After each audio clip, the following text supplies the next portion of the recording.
ان کے ساتھ عہد و پیمان کرنے کا نتیجہ یہ ہوگا کہ ان کو تم نبی قبول کر رہے ہو اور یہ ایک دین ہے جو بت پرستی کی مذمت کر رہا ہے اور عرب بت پرست ہے. ہم محمد کے دشمن ہیں صلی اللہ علیہ وسلم, اور کیونکہ ہم انہیں ٹارچر کر رہے ہیں, انہیں تکلیفیں پہنچا رہے ہیں, ان کے ساتھیوں کو مار رہے ہیں, تو یہ باہر کے لوگ جب انہوں نے اللہ کے نبی کا دین قبول کر لیا اور ان کے پیروکار بن گئے تو ان کے علاقے سے ہمارے قافلوں کا گزرنا جو ہے محال ہو جائے گا. اس ذات کی قسم جس نے آپ کو نبی برحق بنا کر بھیجا ہے, ہم یقیناً اس چیز سے آپ کی حفاظت کریں گے جس سے اپنے بال بچوں کی حفاظت کرتے ہیں.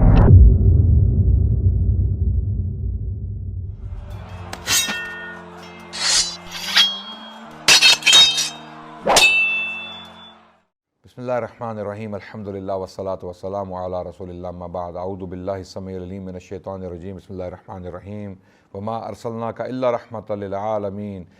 رسپیکٹڈ بردرز اینڈ سسٹرز, میرے بہنوں اور بھائیوں, آپ کے سامنے تاریخ اسلام کے سلسلے کی ایک اور کڑی پیش کرنے جا رہے ہیں. ہم سیرت النبی صلی اللہ علیہ وسلم پر گفتگو کر رہے تھے اور پچھلی قسط میں دوسری بیعت عقبہ کے بارے میں گفتگو کر رہے تھے, اور میں بتا رہا تھا کہ 75 کے قریب, تقریباً 75 لوگ وہ یثرب سے تشریف لائے اور انہوں نے اللہ کے نبی صلی اللہ علیہ وسلم کے ہاتھ پر بیعت کی. پہلی بیعت جو ہوئی تھی, پہلی بیعت عقبہ جو 12ویں سال میں ہوئی تھی, نبوت کے 12ویں سال میں, جبکہ اللہ کے نبی 12 سال تک مکے میں تبلیغ کر چکے تھے, وہ تقریباً 12 کے قریب لوگ تھے. اور انہی کے ساتھ جب وہ یثرب واپس گئے تو اللہ کے نبی نے مصعب بن عمیر کو تبلیغ کے لیے یثرب بھیجا, جو بعد میں مدینہ کہلایا. یثرب میں مصعب بن عمیر نے کامیابی کے مراحل طے کرتے ہوئے تقریباً 70 کے لگ بھگ لوگ جو وہ مسلمان کر لیے, اور یہ لوگ اللہ کے نبی کے ہاتھ پر بیعت کرنے کے لیے, یعنی مسلمان اپنے اسلام کو پختہ کرنے کے لیے, وہ اللہ کے نبی سے ملاقات کرنے کے لیے مکے کے شہر حج کے دنوں میں سن 13 نبوی یعنی 13ویں سال میں تشریف لائے, اور انہوں نے وہ بیعت کی, اور اس کی کچھ تفصیلات میں پچھلی قسط میں بیان کر چکا ہوں. جب یہ بیعت ہو رہی تھی تو کچھ سرداروں نے, یثرب کے سرداروں نے کھڑے ہو کے عہد و پیمان کنفرم کیا. کیا مدینے کے لوگوں, یثرب کے لوگوں, یہ عہد تم کرنے لگے ہو اللہ کے نبی کے ساتھ, لیکن کیا تمہیں علم ہے کہ اس کا مطلب کیا ہے؟ اس کا مطلب یہ ہے کہ تمہیں اللہ کے نبی صلی اللہ علیہ وسلم کی حفاظت میں پورے عرب کے جزیرت العرب سے دشمنی لینی پڑے گی, عربوں سے دشمنی لینی پڑے گی, ان کے سارے قبائل تمہارے دشمن ہو جائیں گے اور تمہارے سرداروں کو قتل کریں گے,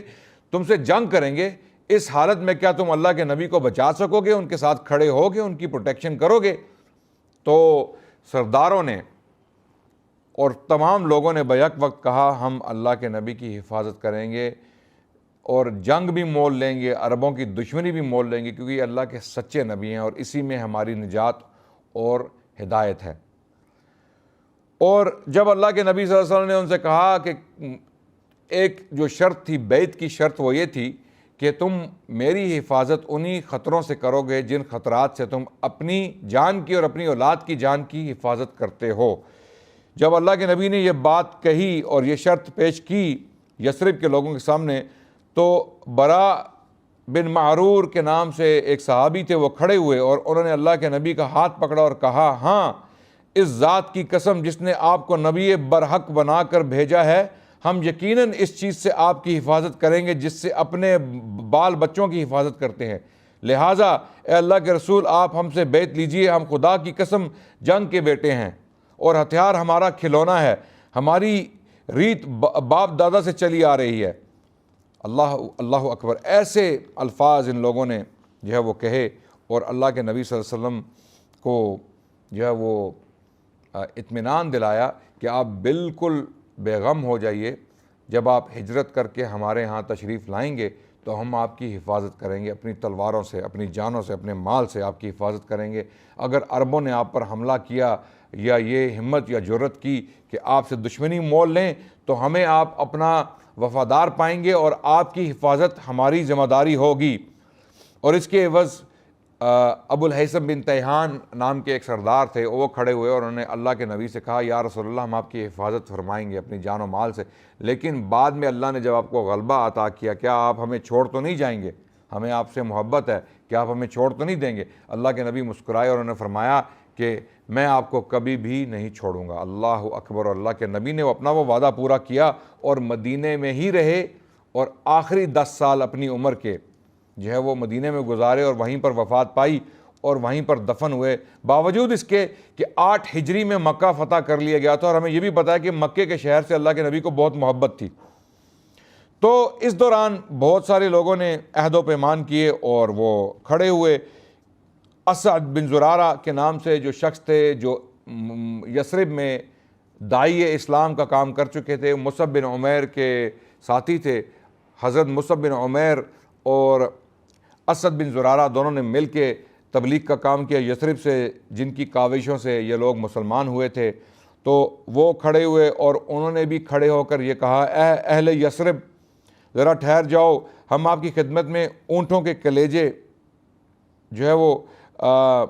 مار کر یہاں تک پہنچے ہیں۔ اللہ کے نبی سے مخاطب ہوئے اور کہا کہ ہم یہاں تک اپنے اونٹوں کے کلیجے مار کر پہنچے ہیں۔ اس کا مطلب یہ ہوا کہ ہم نے اپنے اونٹ جو ہیں وہ خوار کر دیے ہیں اس سفر میں، یعنی یہاں پہنچنے تک۔ تو ہم چاہتے ہیں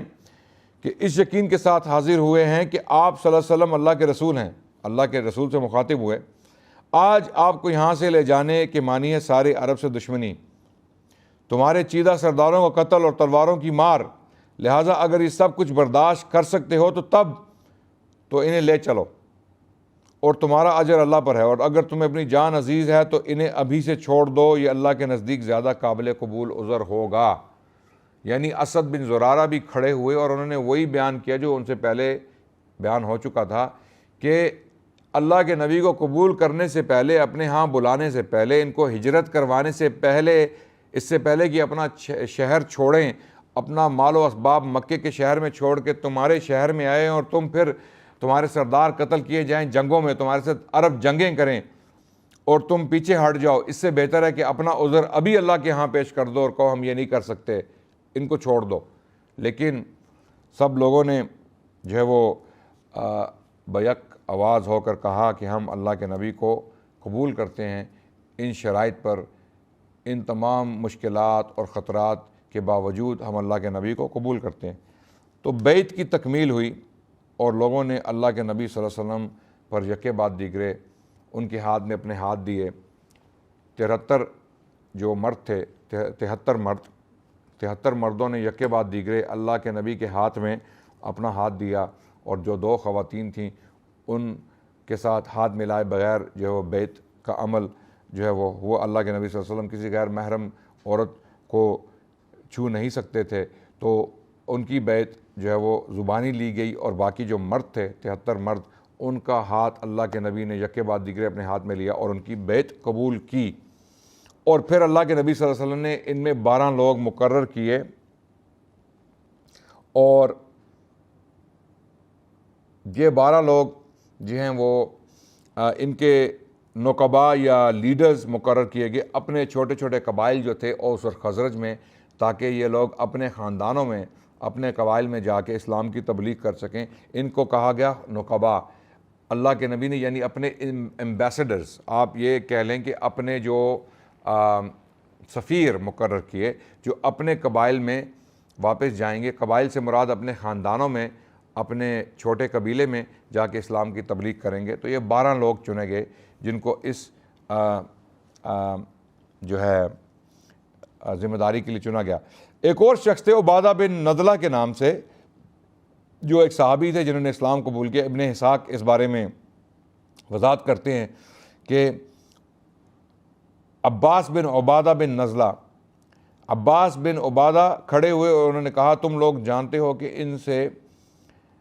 کس بات پر بیعت کر رہے ہو؟ اللہ کے نبی کی طرف اشارہ کیا۔ جی ہاں کی آواز پر حضرت عباس نے کہا تم ان سے سرخ و سیاہ لوگوں سے جنگ پر بیعت کر رہے ہو، یعنی یہ سوچ لو کہ تم لوگ بیعت کر رہے ہو اللہ کے نبی کے ہاتھ پر، لیکن بیعت جنگ پر ہو رہی ہے، تم جنگ کرو گے عربوں کے ساتھ، یہ یقیناً ہوگا۔ ان کے ساتھ عہد و پیمان کرنے کا نتیجہ یہ ہوگا کہ ان کو تم نبی قبول کر رہے ہو، اور یہ ایک دین ہے جو بت پرستی کی مذمت کر رہا ہے، اور عرب بت پرست ہے، اور بت پرستی کا نتیجہ یہ ہوگا عرب تمہارے دشمن ہو جائیں گے۔ تو اس وجہ سے آپ لوگ یہ سوچ لیجئے اس سے پہلے کہ آپ بیعت کریں، اگر تمہارا یہ خیال ہو کہ جب تمہارے اموال کا صفایا کر دیا جائے اور تمہارے اشراف قتل کر دیے جائیں گے تو تم ان کا ساتھ چھوڑ دو گے، تو ابھی سے چھوڑ دو، کیونکہ اگر تم نے انہیں لے جانے کے بعد چھوڑ دیا تو یہ دنیا اور آخرت کی رسوائی ہوگی، اور اگر تمہارا یہ خیال ہے کہ تم مال کی تباہی اور اشراف کے قتل کے باوجود وہ عہد نبھاؤ گے جس کی طرف تم نے انہیں بلایا ہے، تو پھر بے شک تم انہیں لے لو، کیونکہ یہ خدا کی قسم دنیا اور آخرت کی بھلائی ہے۔ تو اسی طرح اسد بن زرارہ اور عباس بن عبادہ اور دوسرے لوگوں نے کھڑے ہو کے اس قسم کی تقریریں کی۔ حضرت عباس نے بھی انہیں یہی آر دلائی کہ آپ اگر ان کو بعد میں چھوڑ دیں گے، حضرت عباس جو اللہ کے نبی کے چچا تھے، عباس بن عبادہ یثرب سے تشریف لائے تھے، اور حضرت عباس بن عبد المطلب اللہ کے نبی کے چچا تھے جو ان کے ساتھ موجود تھے، دونوں نے یہی گفتگو کی تقریباً۔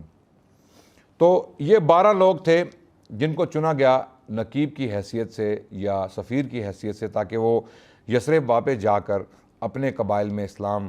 کو پھیلائیں۔ وہ لوگ تھے اسد بن زرارہ جن کا ذکر آ چکا ہے، عبداللہ بن رواحہ جو بعد میں جنگ موتا میں شہید ہوئے، بہت جلیل القدر صحابی تھے، شاعر بھی تھے، یہ چنے گئے، برا بن معرور جن کا ذکر آ چکا ہے، اور عبادہ بن صامت جو پچھلے سال بھی تشریف لائے تھے اور انہوں نے ہی جو شرائط تھیں اپنی ایک حدیث میں بیان کی، سعد بن ربیع، رافع بن مالک، عبداللہ بن عمر بن حرام، سعد بن عبادہ، منذر بن عمر، یہ لوگ تھے خزرج سے۔ یہ 9 لوگ، ان کا تعلق خزرج کے قبیلے سے تھا جو بڑا قبیلہ تھا، قدر حال بڑا قبیلہ تھا۔ پھر دوسرا قبیلہ اوس کا قبیلہ جو چھوٹا قبیلہ تھا خزرج سے، اس میں سے 3 لوگوں کو چنا گیا، وہ تھے اسید بن حدیر بن سماک، سعد بن خیثمہ بن حارث اور رفاعہ بن عبد المنذر بن زبیر۔ یہ 3 لوگ جو ہے وہ اوس کے قبیلے سے چنے گئے نقباء کی حیثیت سے، سفیر کی حیثیت سے، تاکہ یہ اللہ کے نبی کا پیغام اپنے لوگوں تک، اپنے قبائل تک، اپنے خاندانوں تک پہنچا سکیں، کیونکہ یہ اپنے خاندانوں میں جو ہے انفلوئنشل لوگ تھے۔ تو یہ 12 لوگ چنے گئے اور انہوں نے تبلیغ کا کام کیا۔ تو جب ان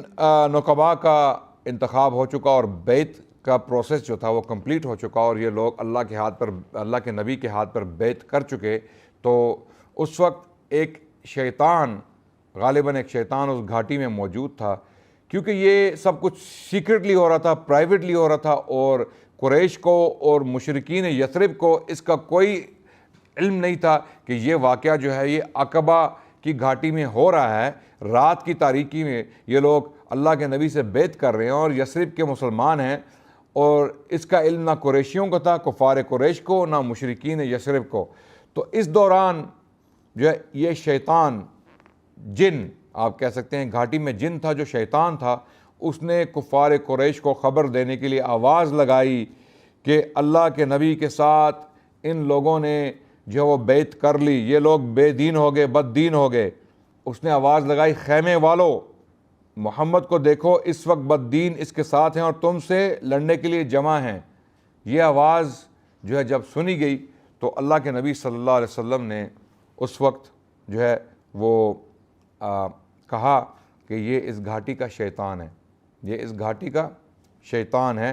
اور اس نے یہ کام اسی لیے کیا ہے کہ قریش کو جو ہے آگاہ کر دے۔ اب اس وقت تو سب لوگ گھبرا گئے اور انہوں نے کہا اللہ کے نبی اگر آپ حکم دیں تو ہم یہ قریش کے لوگوں پر ٹوٹ پڑیں، مینا کے قریب جو لوگ ہیں ان پر ٹوٹ پڑیں، ان سے جنگ کریں۔ اللہ کے نبی نے ان کو منع فرمایا کہ ہمیں جنگ کا حکم ابھی نہیں ہے، اس لیے آپ واپس اپنے خیموں میں جائیے اور آرام فرمائیے، اور وہ چلے گئے۔ لیکن صبح قریش کو خبر ہو گئی، قریشیوں کو خبر ہو گئی، اور قریشی جو ہیں وہ آنن فانن رؤسائے یثرب کے پاس آئے، جو رئیس تھے یثرب کے، جو مشرک تھے، ان کے پاس بھاگتے ہوئے آئے اور ان سے گلہ کیا کہ ہم نہیں چاہتے کہ آپ سے جنگ کریں، ہمیں کوئی شوق نہیں آپ سے جنگ کا، لیکن آپ جنگ کی تیاریاں کیوں کر رہے ہیں؟ تو یثرب کے سرداروں نے حیرانگی میں وہ قریشی سرداروں سے کہا کہ ایسی کوئی بات نہیں، ہم آپ سے جنگ نہیں کرنا چاہتے، کیا ہوا؟ تو قریشیوں نے کہا کہ اللہ کے نبی محمد صلی اللہ علیہ وسلم کے ساتھ، یعنی وہ تو اللہ کے نبی نہیں مانتے تھے، لیکن محمد کہا کہ محمد کے ساتھ آپ کے کچھ لوگوں نے اس گھاٹی میں ہم نے سنا ہے کہ بیعت کر لی ہے اور وہ مسلمان ہو گئے ہیں۔ تو کیونکہ یہ لوگ ناواقف تھے، رات کی تاریکی میں مسلمان پرائیویٹلی، سیکرٹلی ان کو بتائے بغیر، ان کے علم کے بغیر نکلے تھے، تو انہوں نے انکار کر دیا۔ ان مشرکین یثرب نے کہا ہمیں کوئی علم نہیں ایسی بیعت کا، ایسا کوئی واقعہ نہیں ہوا، اور اللہ کی قسمیں اٹھا کے انہوں نے یقین دلایا قریشیوں کو کہ ایسا کوئی واقعہ نہیں ہوا، آپ واپس چلے جائیے، ایسی کوئی بات نہیں ہوئی۔ حتیٰ کہ یہاں تک کہ وہ ایک بہت انفلوئنشل شخص تھا یثرب کا، جس کا نام تھا عبداللہ بن ابی بن سلول، جو بعد میں رئیس المنافقین بنا، جس نے اسلام لانے کا ڈھونگ رچایا بعد میں جب اللہ کے نبی کو غلبہ حاصل ہوا مدینے میں، تو یہ اسلام کا ڈھونگ رچا کے مسلمان ظاہر کرتا تھا اپنے آپ کو، لیکن تھا یہ منافق، دل میں یہ کافر تھا، منافق تھا، جس کی تصدیق قرآن میں بھی ہو چکی ہے۔ عبداللہ بن ابی بن سلول جو سردار تھا یثرب کا، اس کے پاس قریشی آئے اور انہوں نے یہی گلہ کیا، اور عبداللہ بن ابی بن سلول نے کہا کہ ایسا کوئی واقعہ نہ ہوا، میرے لوگ میری اجازت کے بغیر یا میرے نالج کے بغیر کوئی ایسا قدم نہیں اٹھا سکتے، آپ بیغم ہو جائیے، آپ واپس جائیے، ایسا کوئی واقعہ نہیں ہوا۔ لیکن واقعہ تو ہو چکا تھا، اور مسلمان آپس میں ایک دوسرے کو جو ہے وہ دیکھ رہے تھے اور خاموش رہے کہ ہم اس بارے میں کوئی گفتگو نہیں کریں گے، نہ ہاں میں یا نہ میں جواب نہیں دیں گے، خاموشی اختیار کریں گے، اور انہوں نے خاموشی اختیار کی۔ لیکن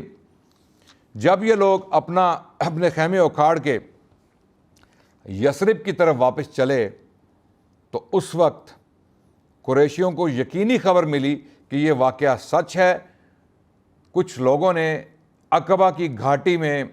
اللہ کے نبی کے ہاتھ پر بیعت کر لی ہے، وہ مسلمان ہو گئے ہیں، اور اب ہمارے لیے خطرہ ہے کہ یہ لوگ ایک اور گروپ جو ہے یثرب کے شہر میں کریٹ ہو جائے گا، بن جائے گا، اور ہمارے جو قافلے اس علاقے سے گزرتے ہیں انہیں خطرہ ہوگا۔ یہ بہت اسٹریٹجک لوگ تھے کفار قریش،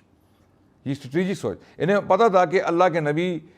کے ہاتھ پر بیعت کرنے کا کیا مطلب ہے۔ کسی اور قبیلے کا، کسی اور علاقے کے لوگوں کا بیعت کرنے کا مطلب یہ ہوا کہ وہ ہمارے دشمن ہو جائیں گے، کیونکہ ہم اللہ کے نبی کے دشمن ہیں، ہم محمد کے دشمن ہیں صلی اللہ علیہ وسلم، اور کیونکہ ہم انہیں ٹارچر کر رہے ہیں، انہیں تکلیفیں پہنچا رہے ہیں، ان کے ساتھیوں کو مار رہے ہیں، تو یہ باہر کے لوگ جب انہوں نے اللہ کے نبی کا دین قبول کر لیا اور ان کے پیروکار بن گئے، تو ان کے علاقے سے ہمارے قافلوں کا گزرنا جو ہے وہ محال ہو جائے گا، اس لیے اس کو روکا جائے۔ تو جب انہیں خبر ملی کہ یہ خبر صحیح ہے، ان لوگوں نے واقعتاً جو ہے وہ یہ بیعت کی ہے، تو انہوں نے اپنے کچھ لوگ دوڑائے کہ ان کو گرفتار کر کے لایا جائے، لیکن وہ بہت دور تک جا چکے تھے، اور دو شخص جو ہے وہ پیچھے رہ گئے، منذر بن عمر اور سعد بن عبادہ، یہ دو شخص پیچھے رہ گئے۔ تو منذر جو تھے وہ کچھ تیز تھے، وہ کفار قریش کو دیکھ کے وہ نکلنے میں کامیاب ہو گئے، لیکن سعد بن عبادہ پکڑے گئے۔ سعد بن عبادہ کو مارتے پیٹتے، ان کے بال کھینچتے یہ قریشی جوان واپس قریشی سرداروں کی طرف لا رہے تھے، تو رستے میں مطع بن عدی اور حارث بن حرب بن امیہ ملے، انہوں نے سعد بن عبادہ کو چھڑا دیا، وہ بھی اس وجہ سے کہ سعد بن عبادہ کے ہاں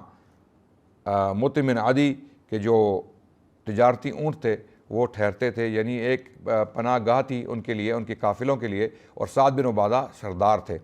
یثرب کے سردار تھے، بہت انفلوئنشل انسان تھے۔ تو جب مطع بن عدی اور حارث بن حرب بن امیہ نے یہ ماجرا دیکھا تو انہوں نے سعد بن عبادہ کو چھڑا دیا، اور اسی اثناء میں جب یثرب کے لوگوں کو پتہ چلا، مسلمانوں کو پتہ چلا کہ ہمارا ایک بھائی پکڑا گیا ہے اور وہ قریش کی کسٹڈی میں، تو ان کو چھڑانے کے لیے کچھ اقدام کرنے چاہیے، یا دھاوا بولا جائے یا حملہ کیا جائے۔ تو اسی دوران اسی کشمکش میں سعد بن عبادہ کو آتے ہوئے دیکھا گیا کہ وہ آزادی حاصل کر کے آ چکے ہیں، تو یثرب کے مسلمان واپس موڑے اور یثرب کے شہر چلے گئے۔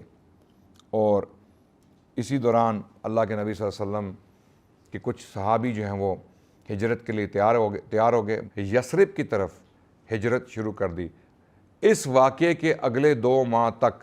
بہت سارے لوگ مکے سے نکل کر یثرب کی طرف چلے گئے، اور اس کی تفصیلات انشاءاللہ ہم اگلی قسطوں میں بیان کریں گے۔ مکی زندگی، اللہ کے نبی کی جو مکی زندگی جو 13 سال کی تھی نبوت کے بعد، تبلیغ کی زندگی، یعنی اللہ کے نبی 40 سال کی عمر میں ان کو نبوت ملی، اور 53 سال کی عمر تک اللہ کے نبی مکے میں تبلیغ کرتے رہے۔ مکی زندگی کا یہاں پر